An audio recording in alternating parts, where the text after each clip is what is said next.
할렐루야. 아멘. 예, 옆에 분들하고 그렇게 인사합시다. 성경 잘 읽고 계십니까? 예, 응답을 하십시오. 잘 읽습니다. 저는 못 읽습니다. 네. 예. 여러분 지금까지 못 읽으셨다면 앞에 거 내가 시간 내서 한번 채워서 읽겠다. 요런 거 하지 마시고 지금부터 다시 시작하시면 됩니다. 예, 그거는 나중에 또 읽을 때 읽으시고, 내가 다른 사람 따라가기 위해서 하루 날 잡아서 못 읽었던 성경 다 읽고 읽어야지, 그러면 안 됩니다. 그냥 내일부터 새 마음으로 내일 순서부터 읽으시면 됩니다. 아시겠죠? 네, 네 하신 분들은 못 읽으신 분들이죠. 네. 성경 읽는 게 여러분 쉽지 않습니다. 오래된 책이고, 그리고 이 이야기들이 익숙하지 않기 때문에 쉽지 않지만 읽어내면 또 은혜가 있을 줄 믿습니다. 제가 우리 교회에 와서 중고등부를 담당하고, 그리고 여러분 잘 모르시겠지만 유치부를 담당하고 있습니다. 제가 또 굉장히 유아스럽습니다.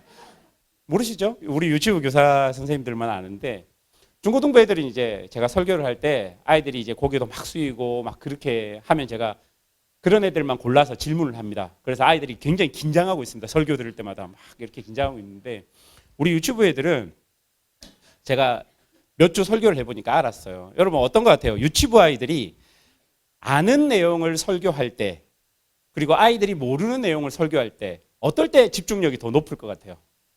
그렇죠. 아는 내용. 아는 내용을 설교하면 이미 제 이야기를 다 알고 걔네들이 다 얘기합니다. 이거 아는데 막 얘기 막 나오고 막 그래요. 그럼 제가 막 혼란스럽습니다. 이 뭐야 이거. 그런데 아이들이 그렇게 하면서 굉장히 집중이 좋아지는 거예요. 여러분 이게 뭐냐면요, 여러분이 성경을 읽으면서 이 성경의 내용들을 알기 시작하면 설교가 들리기 시작하는 거예요. 아는 내용이지만 그 내용이 더 깊이 들리기 시작하는 거죠. 그래서 성경을 읽는 것은 우리의 신앙생활에 되게 많은 도움이 되는 것입니다. 그리고 성경을 읽을 때 그냥 반복해서 읽다가 어느 순간이 되면 그 의미를 생각하면서 읽게 됩니다. 예를 들어 이런 거죠. 이 성경이 그 시대 사람들에게는 어떤 의미가 있었을까? 그 배경에서는 어떤 의미가 있었을까? 초대교회 성도들을 생각하면 그 사람들은 로마 시대 아래에서 신앙생활을 했는데 예수님께서 이 말씀이 그 사람들에게는 어떻게 적용되었을까? 그걸 알기 시작하면, 그 의미를 알기 시작하면 그 의미를 가지고 지금 나에게 적용하게 되는 것이죠. 이렇게 성경을 읽기 시작한다면 성경 읽는 것이 한 단계 더 올라가는 그런 경험들을 여러분들이 할 수 있게 될 것입니다.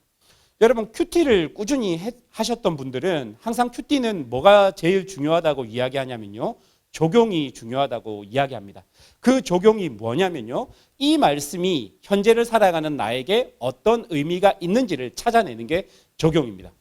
그런데 여기서 실수하는 것은 그 2000년 전, 3000년 전의 이야기를 다이렉트로 나한테 적용하면 안 된다는 거죠. 그 의미를 찾아서 시대를 훌쩍 넘어 지금 나에게 이 말씀이 어떤 의미인가를 찾고 적용하는 것, 그게 성경을 읽고 성경을 해석하고 내 삶에 적용하는데 아주 중요한 것이라고 여러분 생각하면 될 것입니다. 오늘은 복음서 마지막 시간입니다. 요한복음을 함께 살펴볼 건데요, 여러분 저는 오늘 마지막입니다. 예, 너무 행복합니다. 여러분 이 강의를 하루 한 번 해내는 게 이게 쉬운 일이 아니에요. 그리고 저는 막 준비하고 있는데 두 분의 교육자도 놀고 계시잖아요. 그래서 그게 너무 보기가 싫었고, 저는 이제 끝났습니다. 저는 끝났고 이제 제 뒤에 제가 신발끈을 풀기도 감당할 수 없는 우리 강도사님께서 사도행전을 준비하고 계십니다. 그래서 제가 옆에서 막 놀리고 있습니다. 뭐 하는데? 난 끝났는데? 그러면 강도사님 막 지도 정리하고 있습니다. 바울 왜 이렇게 많이 다녔어? 하면서 막 지도를 정리하고 있습니다. 예. 여러분 교육자들이 열심히 여러분 준비하고 있으니까 여러분 복음서가 끝나도 여러분 기대하시고 많이 오셔서 그 강의들을 들으면서 이번 기회에, 지금 5월 달까지잖아요. 이번 기회에 하나님의 말씀을 한번 쭉 신약 성경을 읽는다고 다짐하시고 계속 강의에 집중해 주셨으면 좋겠습니다. 예, 복음서 마지막을 한번 보도록 하겠습니다. 여러분 우리가 지금까지 배웠던 복음서의 핵심 내용을 보면요, 사실 복음서 하면 예수님 빼놓고 이야기할 수 없어요. 그래서 복음서 하면 예수님 이야기구나. 그걸 알아야 됩니다. 그래서 누가 여러분에게 와서 복음이 무엇입니까? 물으면 예수님 이야기입니다. 라고 이야기하면 되죠. 조금 더 간단하게 얘기해서 복음 이꼬르 예수님이 되는 거예요. 그래서 복음서의 핵심은 예수님으로 하나님의 나라가 왔다는 거예요. 예수님으로 인해서 하나님께서 엄청나게 오랜 시간 동안 약속했던 그 약속이 이 땅 위에 성취되었다. 그 하나님 나라의 핵심은 하나님과 동행하는 것이다. 즉 하나님의 통치를 받는 그런 나라가 이 땅에 왔다는 것입니다. 3번에 보면 예수님은 자신의 온전한 삶을 통해 그것을 보이셨습니다. 하나님의 나라를 보이셨고 하나님의 통치를 보이셨죠. 그리고 십자가와 부활로 우리에게 그 하나님의 통치를 적용한 겁니다. 그래서 십자가의 그 은혜를 고백하시는 분들, 그리스도의 부활을 고백하시는 분들은 그 예수가 경험했던 하나님의 나라가 누구의 것이 되냐면 내 것이 되는 거예요. 그럼 예수 그리스도의 십자가의 고난이 내 것이 되고 예수 그리스도의 부활이 내 것이 되는 거예요. 그래서 여기 계신 모든 분들은 나중에 부활하십니다. 믿으십니까? 우리의 영혼만 부활하는 게 아니라 우리의 몸도 부활하십니다. 믿으십니까? 예, 그래서 사도신경에 보면 우리가 매일 주일 암송하거나 여러분 아이들과 암송하는 사도신경에 보면 우리의 몸의 부활을 고백하고 있는 것이죠. 여러분 그래서 복음서 하면 딱 생각해야 되는 게 예수님, 하나님의 나라, 하나님의 통치, 그것이 나에게 십자가와 부활로 적용되었다. 이렇게 생각하시면 됩니다. 그리고 오늘 우리 요한복음을 한번 보겠습니다. 요한복음은 앞에서 살펴봤던 세계복음서와는 조금 다른 시각으로 복음서를 기록한 것입니다. 여러분 요한복음의 구조는 사실 요한복음 1장 1절에서 13절까지 거진다 나와 있습니다. 이게 요한복음의 특별한 구조거든요. 여러분 성경 있으신 분들은 요한복음 1장을 한번 보십시오. 요한복음 1장을 보면 이 태초에라고 시작하는데요. 이 태초에라는 말은 여러분 다 아시다시피 어디 나옵니까? 창세기 1장 1절 시작. 그렇죠. 하는데 태초에 하나님이 천지를 창조하셨다는 말이에요. 그 태초. 요한은 이 복음서를 쓰면서 예수님과 하나님의 동일성을 나타나기 위해서 요한복음 1장 1절에 그 구약 창세기에 쓰여졌던 그 태초라는 단어를 가지고 온 거예요. 그래서 태초에 요한복음 1장 2절을 보면 태초에 말씀이 계시니라. 말씀이 하나님과 함께 계셨으니 이 말씀은 곧 하나님이시라. 여러분 요한은 지금 이 말씀을 누구를 의미하고 쓰고 있는 거예요? 예수님을 의미하고 쓰고 있는 거예요. 요한은 분명히 이야기합니다. 이 말씀은 곧 하나님이시라. 그가 태초에 하나님과 함께 계셨고 만물이 그로 말미암아 지은 바 되었으니 지은 것이 하나도 그가 없이는 된 것이 없느니라. 그리고 그 안에 생명이 있었으니 이 생명은 사람들의 빛이라.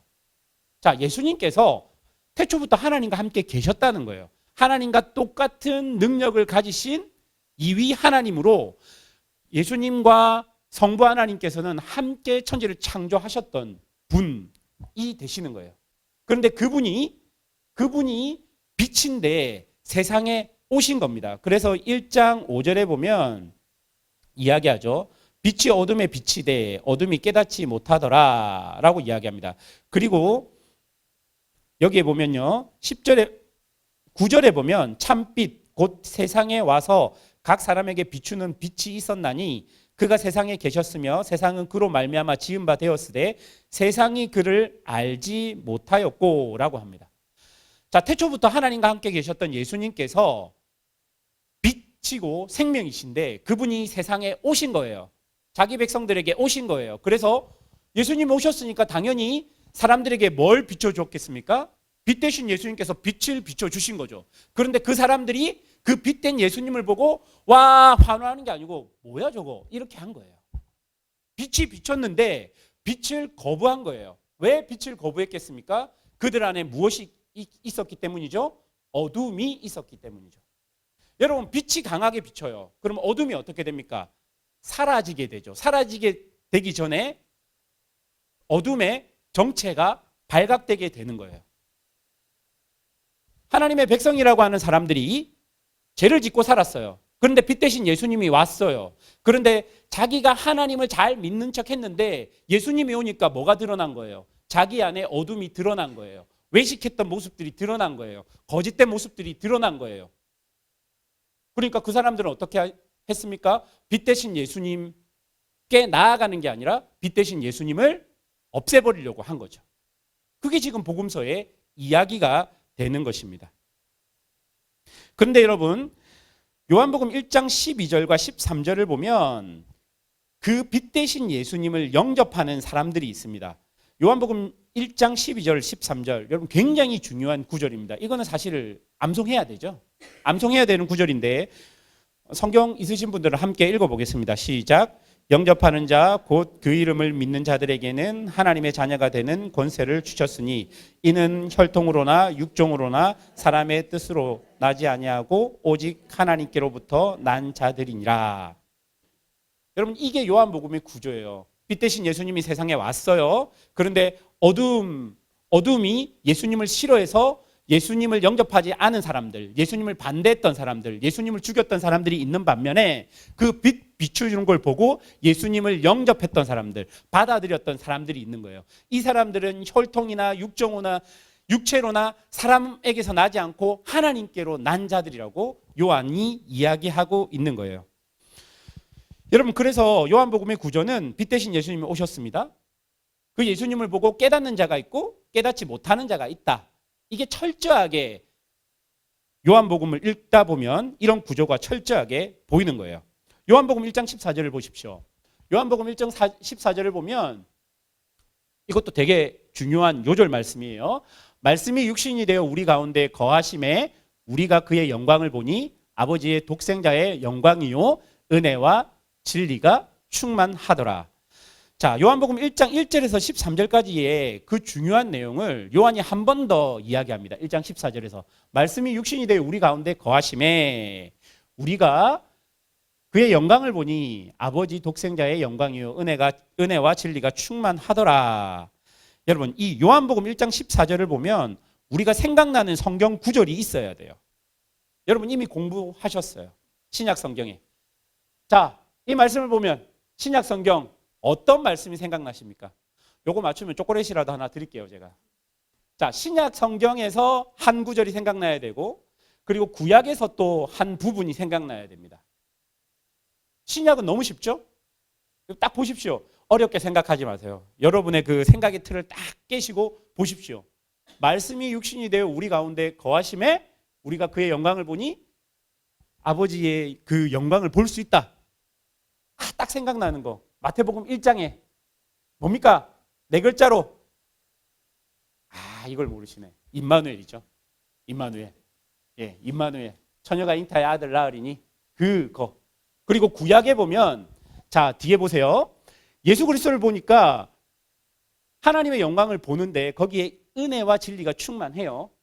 자, 구약 시대 때 하나님의 임재하심 가운데 은혜와 진리가 충만했던 장소가 있어요. 거기가 어디예요?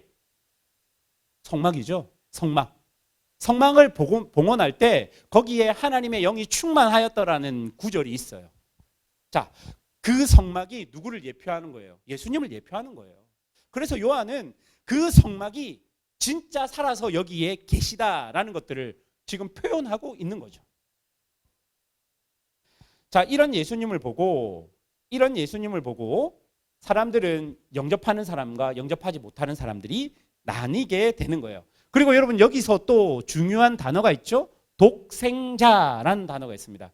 굉장히 신학적인 단어예요. 독생자가 뭘까요? 요즘에는 이 독생자라는 단어를 외아들로 번역합니다. 하나님의 외아들 예수 그리스도. 그런데 외아들과 독생자는 많이 차이가 있어요. 독생자 무슨 뜻일까요? 한자어입니다. 잘 모르겠죠. 이 독생자 하면 또 구약에서 생각나는 단어가 있어야 돼요. 어떤 단어가 생각나야 됩니까? 독생자 하면 스스로 있는 자, 그건 나중에 나옵니다. 스스로 있는 자는 독생자하고 조금 다른 단어고, 독생자 하면 딱 나오는 창세기 3장에 딱 나오는 그것과 이어지죠.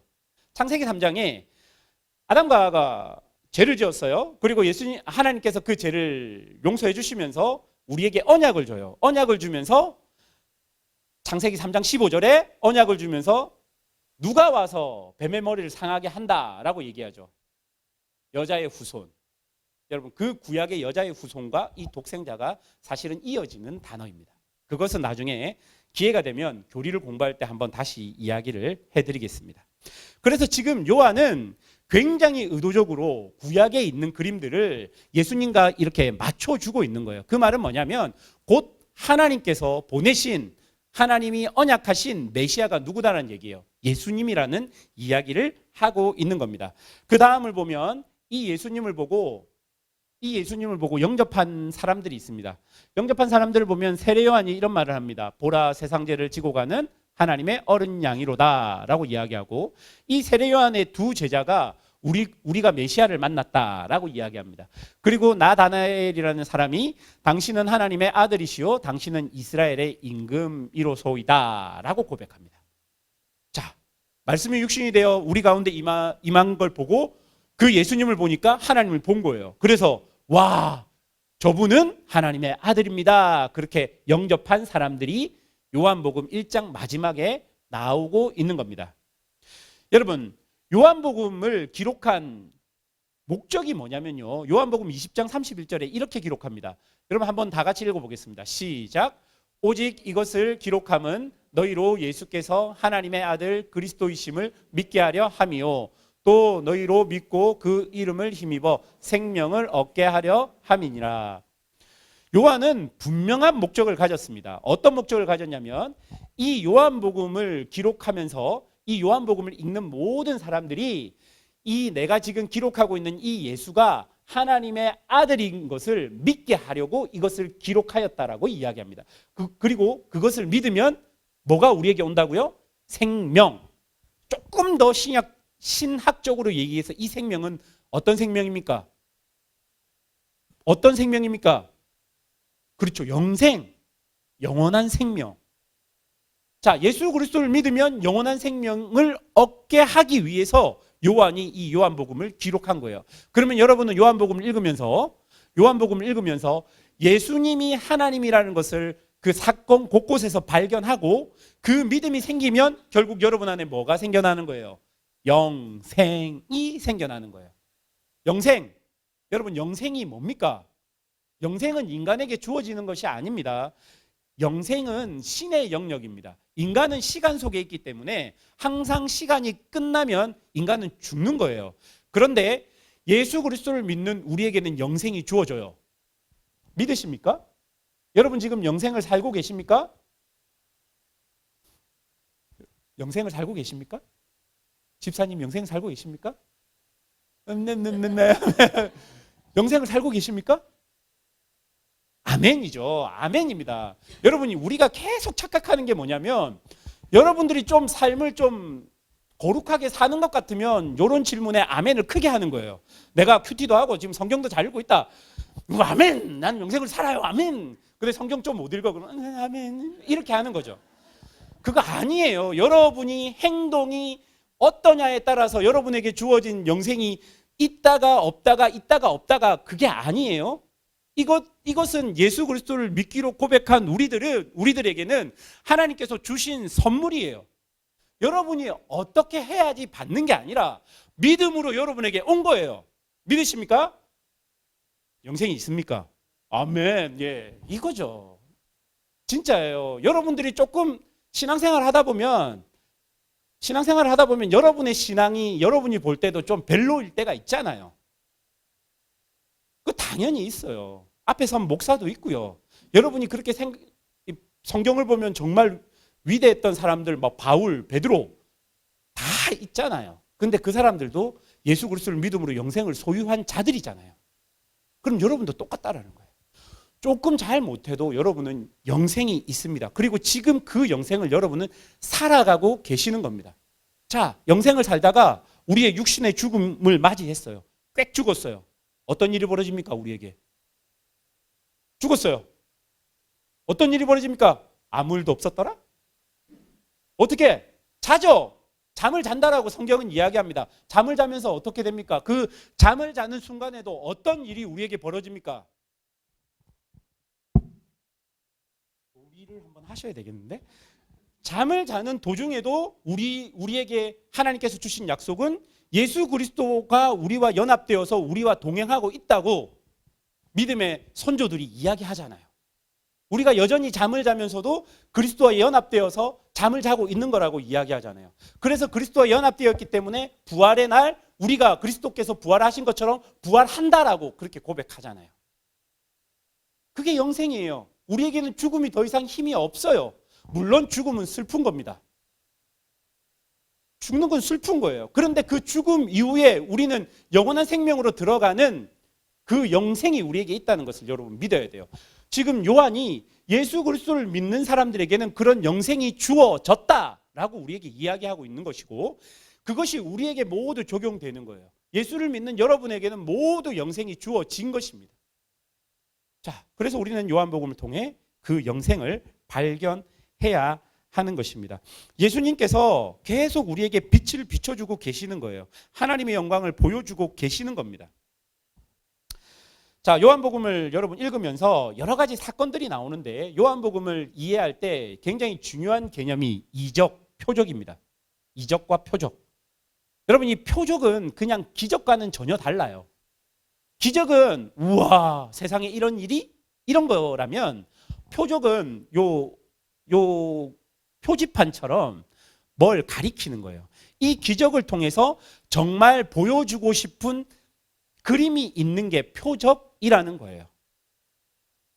자, 그러면 요한복음에 나오는 7가지의 표적입니다. 여러분 다 아시는 내용이죠. 물로 포도주를 만드신 내용, 병든 소녀를 고치시는 내용, 38년 된 병자를 고치시는 내용, 5,000명을 먹이시는 내용, 무리를 걸으신 내용, 눈먼 자를 고치신 내용, 나사로를 살리신 내용. 이렇게 놀라운 기적들이 있어요. 그냥 여러분은 이 성경을 읽으면서 와, 예수님 대단하네, 잘 읽자, 이거 아니고, 이런 기적들을 통해서 뭘 봐야 됩니까? 저걸 봐야 되는 거예요. 예수가 하나님 아들 그리스도이심을 믿게 하려고 요한이 이 표적을 지금 요한복음에 기록해 놓은 거예요. 그리고 이 표적을 통해서 우리는 예수님이 하나님의 아들이구나, 진짜 예수님은 하나님의 아들이구나, 그걸 보게 하려고 이 기적이 사용된 겁니다. 그렇게 사용된 기적을 표적이라고 말하는 거예요. 자, 여러분, 그러면 한 가지 사건만 여러분 봅시다. 물로 포도주를 만드신 사건, 요한복음 2장에 나오는 예수님 첫 표적이라고, 이적이라고 이야기하죠. 이 사건 여러분 어떻게 보십니까? 이 사건에 대해서 설교를 되게 많이 들었을 거예요. 놀랍게 변했다는 거죠. 막 이렇게 공부하다 보면 이게 언제 변했을까? 예수님이 말했을 때 변했을까? 화인이 물을 떴을 때 변했을까? 아니면 갖다 주면서 변했을까? 마실 때 변했을까? 뭐 이런 이야기를 하는데, 그런 것도 뭐 중요할 수 있지만 별로 안 중요해요. 이게 중요한 게 뭐냐면, 이사야 25장 6절에 보면 하나님의 나라의 풍성함을 이사야가 예언하면서 포도주를 예를 듭니다. 그리고 그 포도주로 인해서 하나님 나라의 풍성함이 나타나게 되는 거죠. 자, 이 요한복음 2장에 나오는 게 혼인잔치예요. 이 가나의 혼인잔치예요. 포도주가 떨어져서 기쁨이 멈추려고 했던 혼인잔치에 예수님께서 포도주를 만드심으로 그 혼인잔치가 다시 기뻐지는 혼인잔치가 된 거예요. 그리고 이 이적을 통해서 어떻게 되냐면 제자들이 예수님을 믿었다라고 기록하고 있습니다. 그러니까 이 물로 포도주를 만드신 이 기적은 그냥 단순히 예수님의 놀라운 능력을 보여준 게 아니라 예수님 자신이 메시아가 되시는 것을 보여주는 사건이라는 거예요. 병든 소년을 고치는 거랑 그 다음 밑에 7번째까지 전부 다 그 얘기입니다. 특별히 4번에 오병이어의 기적이죠. 오병이어의 기적도 마찬가지입니다. 사람들은 떡을 먹고 예수님께서 그 배고픈 시대에 예수님께서 하늘로부터 떡을 주니까 예수님을 왕을 삼으려고 합니다. 예수님이 도망가죠. 예수님 도망가고 이야기합니다. 저 사람들이 나를 왕으로 삼으려고 하는 이유는 먹고 배불렀기 때문이다라고 이야기합니다.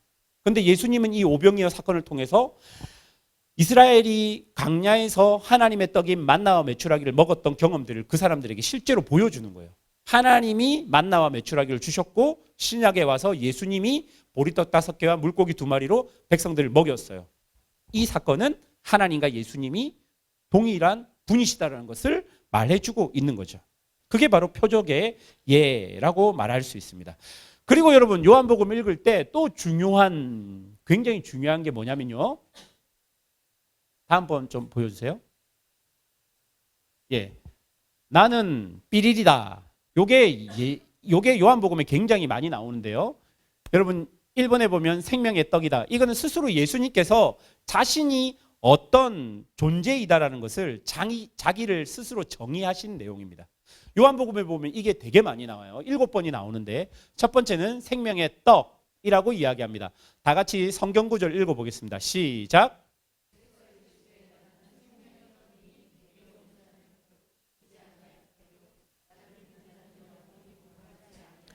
예수님은 자기를 생명의 떡이라고 이야기합니다. 여러분 여기서 되게 재밌는 게 있어요. 예수님이 여러분 태어난 곳이 어디예요? 그 자신 없게 크게 얘기하셔야 돼요. 베들레헴 맞아요.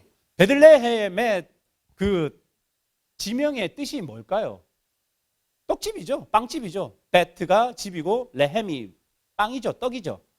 예수님은 떡집에서 나온 사실 떡인 거죠. 그리고 예수님이 나중에 마지막 만찬 하실 때 뭐라고 이야기합니까?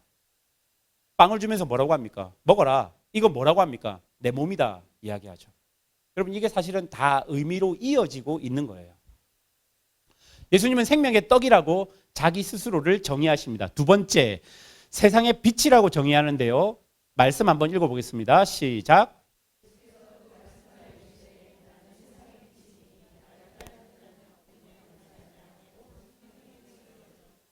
예, 예수님은 또 자기를 뭐라고 이야기하냐면요. 세상의 빛이라고 이야기합니다. 요한복음 1장에도 빛이라고 이야기하죠.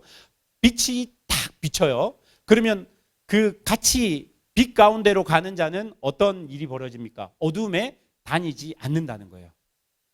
그런데 어두운 사람들의 특징이 뭐냐면 죄를 지은 사람들의 특징 혹은 죄를 우리에게 주는 사단의 특징이 뭐냐면 죄의 정체가 발각되는 걸 싫어해요.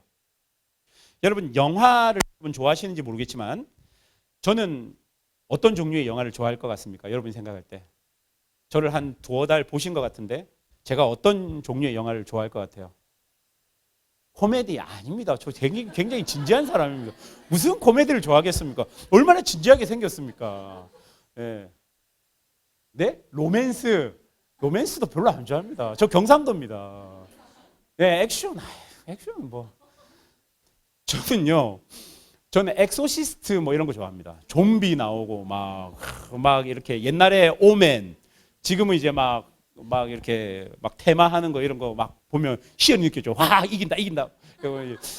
그런 걸 보면요, 여러분 그게 영화적 요소가 있지만 마지막에요. 여러분 기억하실지 모르겠지만 제가 우리나라 그런 영화들 중에 제일 감명 깊게 본 영화가 검은 사제들이라는 영화예요.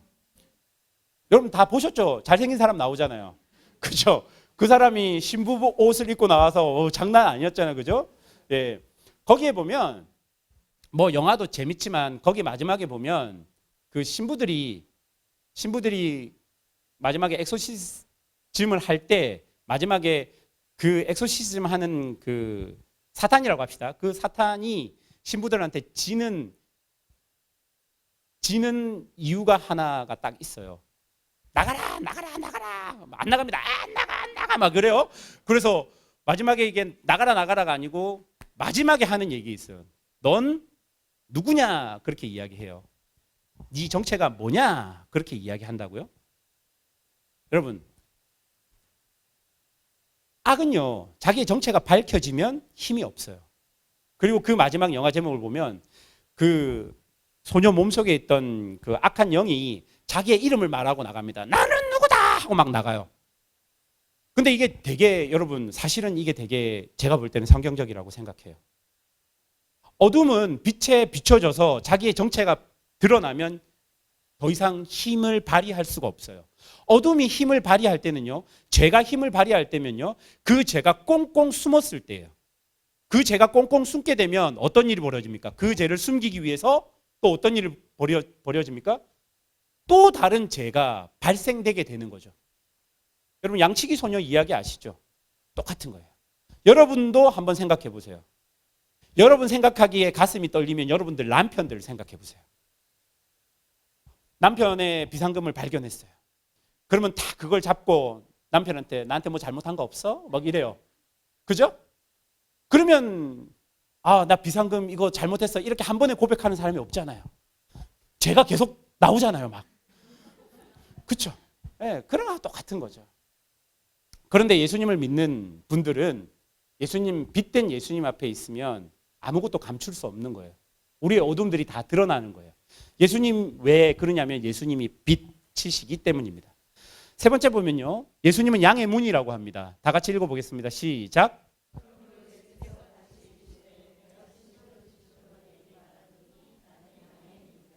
예수님을 통해서 하나님께 나아갈 수 있다는 내용이죠. 그 다음 4번 선한 목자. 시작. 자, 예수님은 선한 목자라고 이야기합니다. 선한 목자는 양들을 위하여 목숨을 버린다고 이야기하죠. 선한 목자의 반대 목자는 무슨 목자일까요? 사꾼이죠.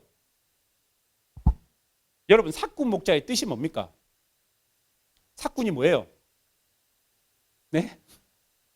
사꾼은 삭을 받고, 그러니까 돈을 받고 이렇게 양을 치는 목자인 거예요. 사실은 그 시대에 많은 목자들이 돈을 받고 양을 쳤던 사람들이죠. 그래서 사꾼 목자였어요. 근데 사꾼 목자와 진짜 목자의, 그러니까 선한 목자라고 말하는 진짜 목자의 가장 큰 차이는 뭐냐면 양들이 공경에 처할 때 도망을 가느냐 도망을 안 가느냐예요.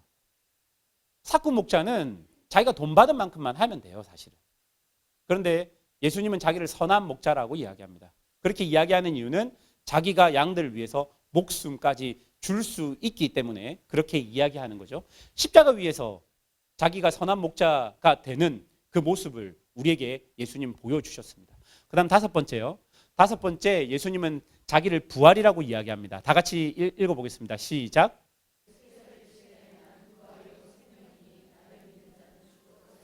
자, 예수님은 자신을 부활이고 생명이라고 이야기합니다. 부활이고 생명이라는 말은 죽음이 더 이상 예수님을 이렇게 갈라놓을 수 없다고 이야기하는 거예요.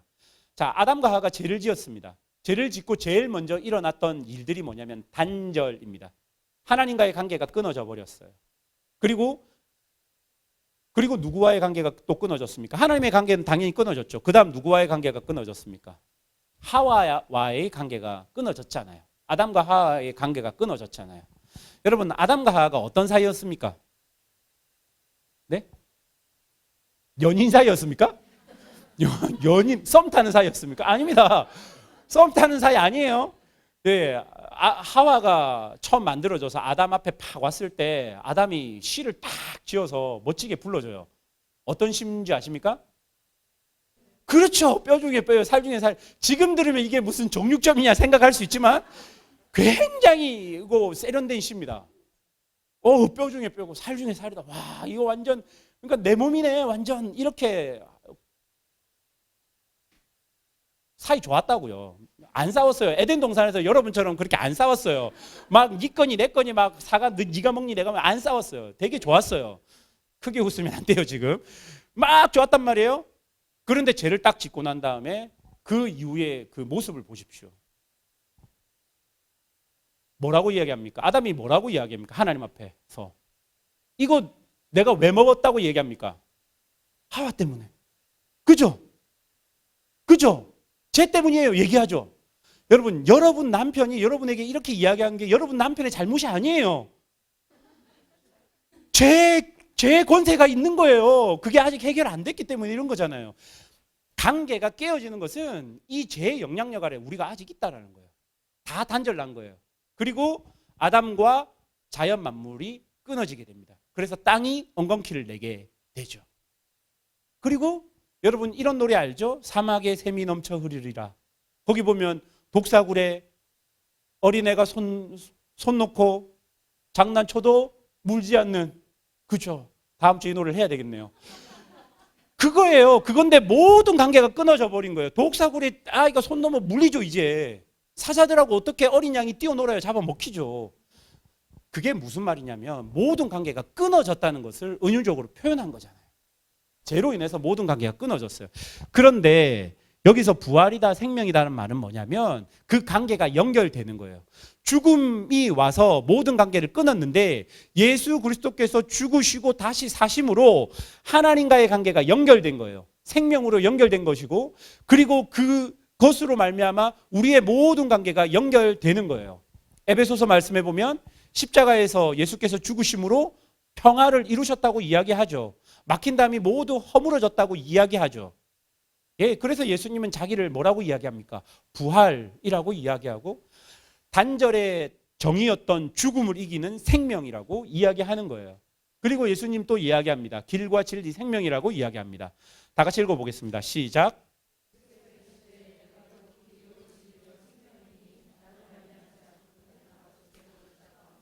여러분, 이거는 뭐 당연한 말입니다. 그렇죠? 자, 7번째 한번 보십시오. 7번째 뭐라고 이야기합니까? 참 포도나무라고 이야기합니다. 시작. 네. 여러분, 그런데 이렇게 예수님께서 나는 뭐뭐다, 나는 참 포도나무다, 나는 길이다, 진리다, 생명이다, 부활이다 이렇게 이야기한 게, 구약에 보면 이런 표현들이 똑같이 나와 있는 데가 출애굽기 3장 14절. 하나님이 모세에게 이르시되 나는 스스로 있는 자이다. 이 말씀, 하나님이 처음 자기를 모세에게 알려주는 거. 모세가 당신 누구십니까? 하니까 나는 스스로 있는 자이다 라고 이야기하죠. 여기에 사용된 히브리어와 예수님께서 나는 뭐뭐다 라고 사용한 헬라어가 똑같은 의미를 가지고 있는 내용입니다.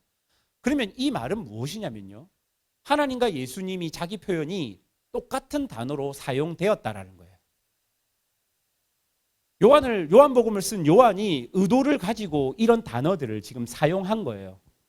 그리고 이사야 43장 10절을 봐도 너희가 나를 알고 믿으면 내가 그인 줄 깨닫게 하려 함이라. 여기도 그 표현이 있죠. 내가 그인 줄. 그리고 이사야 46장 10절 나는 하나님이라 나 외에 다른 이가 없느니라. 나는 하나님이라. 이 표현도 똑같은 표현이에요. 요한은 계속 요한복음을 쓰면서 뭘 이야기하냐면 하나님이 예수님이야. 예수님이 하나님이야. 그걸 계속 구약하고 맞대어서 우리에게 보여주고 있는 것입니다. 자, 이렇게 예수님은 요한복음에서 자기 사역을 하면서 여러 가지 표적을 보여주시고 여러 가지 가르침을 통해서 자기가 하나님의 아들 메시아인 것을 우리에게 적극적으로 보여주고 있는 거예요. 그런데 그 모습을 보고 예수님을 만난 사람들이 있습니다. 자, 예수님을 만난 사람들, 첫 번째는 니고데모라는 사람입니다. 니고데모라는 사람은 굉장히 좀 잘 나갔던 사람입니다. 그런데 이 사람이 예수님께 밤에 찾아옵니다. 밤에 찾아와서 당신이 메시아가 맞느냐고 이야기합니다. 그리고 어떻게 거듭날 수 있냐고, 어떻게 우리가 하나님 나라에 갈 수 있냐고 이야기하는데 예수님께서 이렇게 대답합니다. 첫 번째 거 한번 읽어보겠습니다. 시작.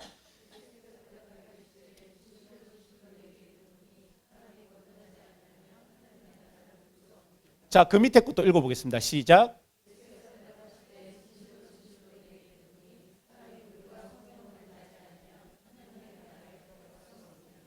자, 보세요. 거듭나지 아니하면 물과 성령으로 나지 아니하면 하나님의 나라에 갈 수 없다라고 이야기합니다.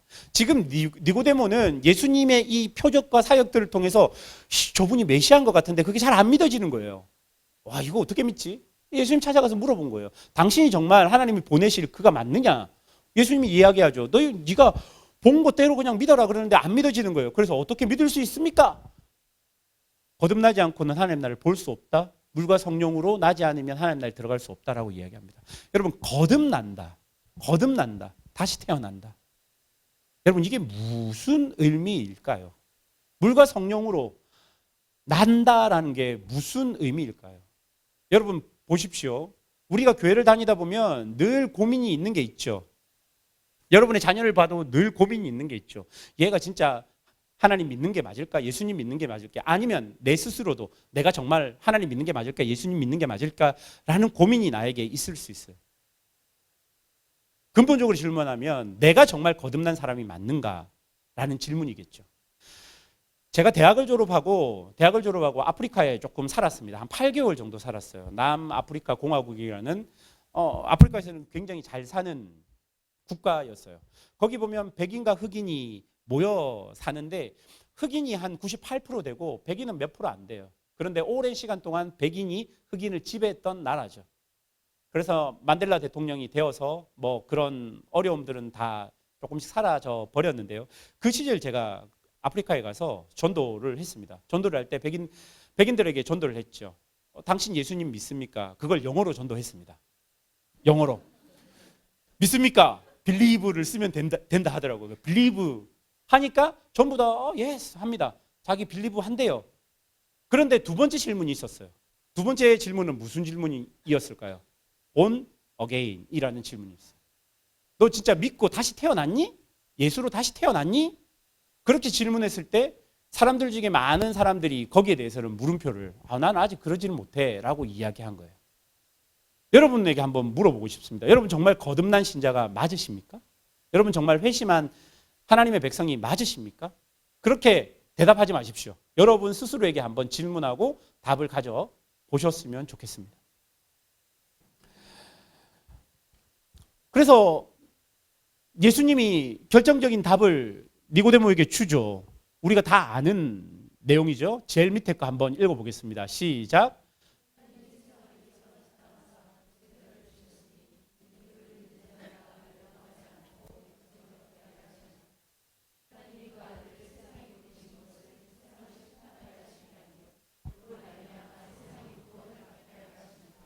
자, 하나님이 구원하기 위해서 예수 그리스도를 보냈어요. 그리고 예수 그리스도를 믿으면 영생을 얻는다고 합니다. 그런데 이 믿는다는 것은 그냥 내가 믿어요. 이걸로 끝나는 게 아니에요. 이 믿음이 마치 내가 믿는다고 말만 하면 영생과 구원이 나에게 온다라고 생각하면 그건 착각이에요. 그런 믿음은 존재하지 않습니다. 이 믿음은 즉시 우리에게 임하지만 이 믿음은 또 오랜 시간 훈련을 통해 성화의 과정을 통해 우리에게 오게 됩니다. 이것이 동시에 우리에게 나타나는 것이 신앙생활이라고 말할 수 있는 것이죠. 이 부분은 또 다음에 한번 또 이야기하겠습니다. 두 번째로 예수님을 만난 사람이 있습니다. 여러분 잘 아시는 사마리아 여인입니다. 14절에 보니까 내가 주는 물을 마시는 자는 영원히 목마르지 아니하리니 내가 주는 물은 그 속에 영생하도록 솟아나는 샘물이 되리라. 여자가 물동이를 버려두고 동네에 들어가서 사람들에게 이르되 내가 행한 모든 일을 내게 말한 사람을 와서 보라. 그는 그리스도가 아니냐 하니 그들이 동네에서 나와 예수께로 오더라. 여러분 사마리아 여인에 대해서 알죠? 사마리아 땅 자체도 굉장히 부정한 땅이라고 유대 사람들은 이야기하고 이 사마리아 여인 자체도 부정한 사람이라고 이야기합니다. 무려 남편이 많이 있었던 누나세요. 그죠? 되게 세상을 굉장히 힘들고 복잡하게 사는 누나였습니다. 그런데 예수님을 만나고 그 어려움들이 해결되고 예수님이 메시아인 걸 보고 정말로 그 안에서 회복이 일어났던 사람들입니다. 이처럼 예수님을 만났던 사람들은 예수님을 영접했던 사람들은 예수님을 통해서 하나님의 영광을 보게 되는 역사들이 일어났던 것입니다. 그런데 이렇게 영접했던 사람들을 보면요, 혈통으로나 육체로나 사람의 뜻으로 나지 않고 하나님께서 예비하시고 계획된 사람이라는 것을 우리가 볼 수 있어요. 니고데모는 바리새인이었습니다. 산에 들인 공의의 회원이었습니다. 그런데 바리새인 중에서도 이렇게 예수님을 영접하는 사람이 있었어요. 사마리아 여인은 그와 정반대되는 진짜 뭐 내놓을 거 없는 사람이었는데 예수님을 영접하고 예수님을 통해서 하나님의 영광을 보았던 사람입니다. 이렇게 영접하면 예수님을 통해 하나님을 만날 수 있다는 거예요. 그런데 이와 반대로 예수님을 반대했던 사람들이 있어요. 넘겨주세요. 예수님을 반대했던 사람들을 보세요. 여러분 요한복음 5장 18절에 보니까 유대인들이 이로 말미암아 더욱 예수를 죽이고자 하니 이는 안식일을 범할 뿐 아니라 하나님을 자기의 친아버지라 하여 자기를 하나님과 동등으로 삼았기 때문이다. 그리고 8장 15절에 보세요. 그들이 돌을 들어 치려 하거늘. 그리고 그 다음 보십시다. 자, 여기 10장 22절 이후에도 보십시오. 유대인들이 다시 돌을 들어 치려 하거늘. 자, 그 밑에 빨간 거 보세요. 신성 모독으로 인함이니 내가 사람이 되어 자칭 하나님이라고 함이로라 물어보는 거죠. 예수님이 계속 예수님의 어떤 기적을 통해서 자기가 하나님의 아들, 하나님이다라고 이야기하니까 유대인들이 계속 돌로 들여서 치려하고 죽이려고 하는 일들이 벌어지게 되는 겁니다. 그리고 또 넘겨보십시오. 이날부터 그들이 예수님을 죽이려고 모의한다라고 했고, 그리고 예수님이 살렸던 나사로까지 죽이려고 모의하는 모습을 볼 수 있습니다. 그 사람들이 얼마나 뛰어난 사람인지, 그 사람들이 얼마나 잘 나가는 사람들인지 모르겠지만 그 사람들은 마음에 어둠이 있었기 때문에 빛이 비쳤을 때 예수님을 죽이려고 했던 거예요. 그 모습을 우리가 볼 수 있어야 합니다. 그 다음을 보십시오. 그래서 보세요. 12장 43절에 보면 그들은 사람의 영광을 하나님의 영광보다 더 사랑하였더라. 정확하게 정리해 줍니다. 왜 그들이 예수님을 죽이려고 했을까요? 예수님을 통해서 하나님의 영광이 분명히 보였어요. 하나님의 기적이 보였고 예수님이 자기가 누구인지를 분명히 이야기했어요. 그게 구약과 이렇게 맞아 떨어지는 것을 그 시대 사람들이 다 알 수 있었고 다 볼 수 있었어요. 그런데 그 사람들이 왜 예수님을 죽이려고 했습니까? 사람의 영광을 하나님의 영광보다 더 사랑하였더라. 사람의 어떤 그 잘 먹고 잘 사는 혹은 자기가 대제사장으로서 바리새인으로서 이 시대 가운데 내가 뭘 하는 그것을 하나님의 영광보다 더 사랑하였기 때문에 예수님을 죽이려고 했던 겁니다. 그러나 여러분, 예수님은 어떻게 이야기합니까? 요한복음 13장 1절을 보십시오. 세상에 있는 자기 사람들을 사랑하시되 어떻게 사랑하신다고요? 끝까지 사랑하시니라. 한 가지 질문해 보겠습니다. 여러분 생각할 때 예수님께서 십자가를 지셨어요. 누구를 위해서 십자가를 지셨습니까? 예수님을 잘 따르는 사람들을 위해서 십자가를 지셨습니까? 아니에요. 예수님은 분명히 자기의 사역 중에 이야기합니다. 누구를 위해서 십자가를 진다고 합니까? 의원이 누구한테 필요하다고 이야기합니까? 아픈 사람들을 위해서 필요하다고 이야기하잖아요. 예수님은 죄인들을 위해서 십자가를 지셨습니다. 예수님은 예수님을 전적으로 반대하고 죽이려고 했던 바리새인, 사두개인, 대제사장, 모든 예수님을 반대했던 사람들, 사람의 영광을 하나님의 영광보다 더 사랑했던 사람들까지도 위해서 예수님은 십자가를 지신 거예요. 그리고 그들을 끝까지 사랑하셨던 겁니다. 이렇게 이야기하시고 예수님은 십자가로 가시면서 마지막으로 당신의 제자들에게 요한복음 13장 16절을 통해서 마지막 말씀을 남기십니다. 여러분 집에 가셔서 요한복음 13장에서 16절은 꼭 한번 읽어보세요. 예수님의 마지막 말씀인데 너무 중요한 말씀들이 많아요. 이 말씀이 마음에 확 오기 위해서는 어떤 날 읽어야 되냐면 지금처럼 우중충한 날 읽어야 돼요. 비가 오는 날 잔잔하게 BGM을 깔아놓고 한번 읽어보세요. 진짜 이 말씀들이 너무 귀한 말씀이에요. 중요한 말씀들 몇 가지만 갖고 왔습니다. 새 계명을 너희에게 주노니 서로 사랑하라. 내가 너희를 사랑한 것 같이 서로 사랑하라. 너희가 서로 사랑하면 이로써 모든 사람이 너희가 내 제자인 줄 알리라. 사랑하래요. 너희가 사랑하래요. 그것 때문에 예수님을 믿는 사람인 줄 안돼요. 그리고 14장 21절 나의 계명을 지키는 자라야 나를 사랑하는 자니 나를 사랑하는 자는 내 아버지께 사랑을 받을 것이요 나도 그를 사랑하여 그에게 나를 나타내리라. 자, 그 다음 말씀요. 예, 보혜사 성령에 대해서도 이야기하십니다. 예, 그 성령께서 우리에게 평안을 주시겠다라고 이야기합니다. 그래서 마지막에 너희는 마음에 근심하지 말고 두려워하지도 말라라고 이야기하십니다. 그 다음에 보면요.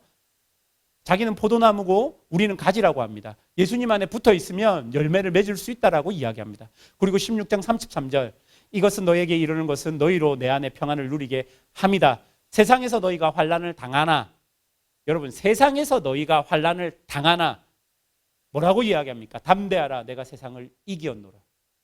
예, 여러분 제자들에게 마지막 만찬을 주시면서 이 말씀을 하십니다. 그리고 예수님은 이 사랑하는 제자들과 당신을 믿는 모든 하나님의 백성들을 위해서 대제사장적 기도를 하나님 앞에 올려드립니다. 예수께서 이 말씀을 하시고 눈을 들어 하늘을 우러러 이르시되 아버지여 때가 되었사오니 아들을 영화롭게 하사 아들로 아버지를 영화롭게 하게 하옵소서. 십자가를 지시기 바로 전에 지금 기도하시는 거예요. 아버지께서 아들에게 주신 모든 사람에게 영생을 주게 하시려고 만민을 다스리는 권세를 아들에게 주셨으니 영생은 곧 유일하신 하나님과 그가 보내신 자 예수 그리스도를 아는 것이니이다.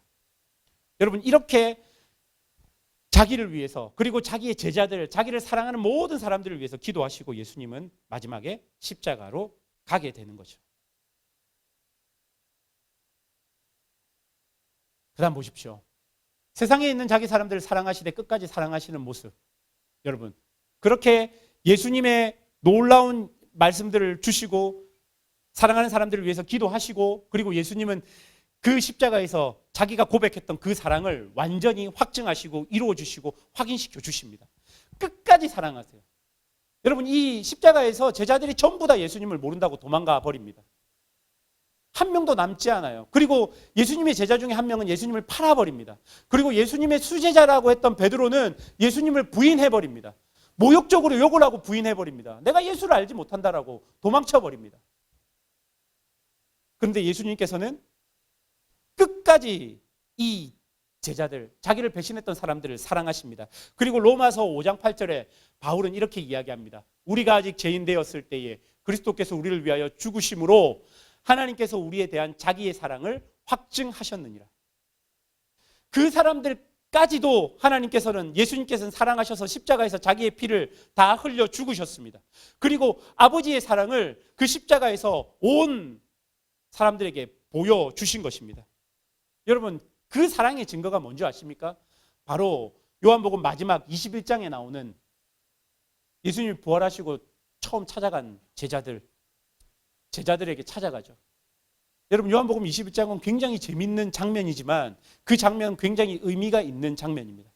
예수님께서 부활하셔서 제자들이 일하고 있는 갈릴리로 찾아가십니다. 갈릴리는 제자들이 오랫동안 고기를 낚았던 삶의 자리였습니다. 거기에 찾아가셔서 예수님께서 제자들을 보고 계시죠. 여전히 그들은 물고기를 잡지 못했는데 예수님을 위해서 물고기를 잡습니다. 그리고 베드로가 예수님인 줄 알고 가는 거죠. 그리고 예수님은 불을 피워놓고 제자들을 위해서 고기를 구워서 고기를 주십니다.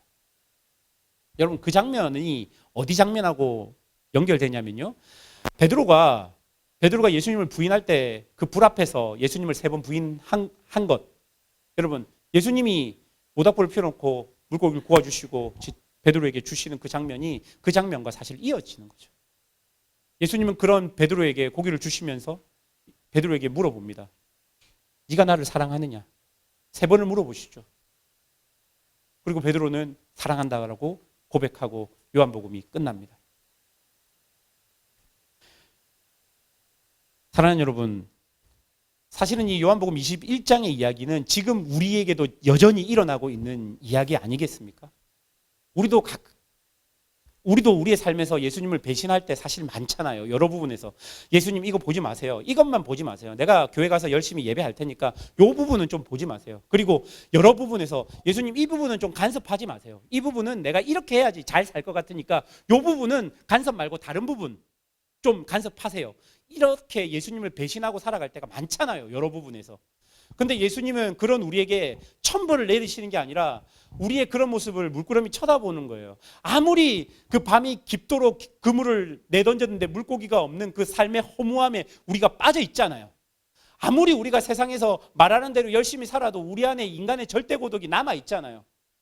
복음으로 살지 못했던 그 죄책감과 세상에서 그렇게 열심히 살았는데 결국 돌아와 보면 아무것도 이루어지지 않는 그런 한계들 속에서 우리가 우리의 모습의 절망들을 발견하게 되잖아요.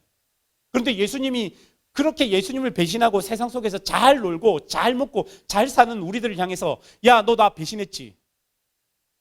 내가 너 복수해야 되겠다. 그렇게 이야기 안 하세요. 여전히 우리에게 고기를 구워주시면서 우리를 위로하시고 격려하시면서 얼마나 힘들었냐. 너 세상에서 그렇게 온갖 일을 다 하는데 네 안에 정말 평안이 있니? 그렇게 물어보시잖아요. 그리고 이야기하시잖아요. 진짜 네가 나를 사랑하냐? 사랑할 수 있겠니? 그렇게 물어보시잖아요. 그리고 내가 주님을 사랑한다고 고백하지만 또 어느 순간이 되면 우리가 세상 속에 있잖아요. 그런 일들이 날마다 반복되지만 요한복음 13장에서 예수님 뭐라고 하십니까? 예수님께서 자기 사람을 사랑하신데 어떻게 사랑하신다고요? 끝까지 사랑한다고 이야기하잖아요. 그 사랑이 우리 안에 있는 거예요. 복음서를 마치면서 제가 여러분에게 마지막으로 알려주고 싶은 것은 예수님 여러분 끝까지 사랑한다는 그 사실입니다. 그렇기 때문에 여러분 포기하지 않을 이유가 있는 거예요. 여러분 그냥 대충 살지 말아야 될 이유가 있는 거예요. 실패할 수 있고 실수할 수 있어요. 그리고 교회 안에서 죄송합니다. 쪽팔릴 수 있어요. 부끄러울 수 있어요. 고개 못 도는 일 있을 수 있어요. 그런데 예수님 우리에게 약속하는 것은 끝까지 사랑하겠다 약속하셨잖아요. 내가 교회 안에서 어떤 실수할 수 있어요. 나 때문에 성도들이 어려울 수 있어요. 여러 가지 어려운 일들이 우리 곳곳에 일어날 수 있어요. 그럼에도 불구하고 예수님 우리에게 이야기하는 것은 내가 너를 끝까지 사랑하겠다라고 이야기하시면서 우리에게 여전히 뭐라고 물어보십니까? 네가 나를 사랑해? 라고 물어보시는 거잖아요. 그러면 거기에만 응답하면 돼요. 다음에 만약에 또 실수해도 괜찮아요. 여러분 괜찮아요. 실수해도 돼요. 예수님 끝까지 사랑하시니까 몇 번 실수해도 되고 100번 실수해도 되고 10,000번 실수해도 돼요. 다시 돌아만 오면 되는 거예요. 그래서 예수님이 제자들에게 몇 번 용서해 주라고 이야기합니까? 말도 할 필요 없이 다 용서해 주라고 이야기하는 거잖아요. 그런 실수를 통해서 우리가 성장하는 거예요. 그런 실수를 통해서 우리가 결국은 성화의 가정 가운데 갈 수 있는 거예요. 그러나 여러분 꼭 알아야 되는 거 포기하면 안 된다는 거예요. 말씀을 포기하지 마시고 여러분의 믿음을 포기하지 마세요. 그러면 하나님께서 은혜 주실 것입니다. 함께 기도하겠습니다.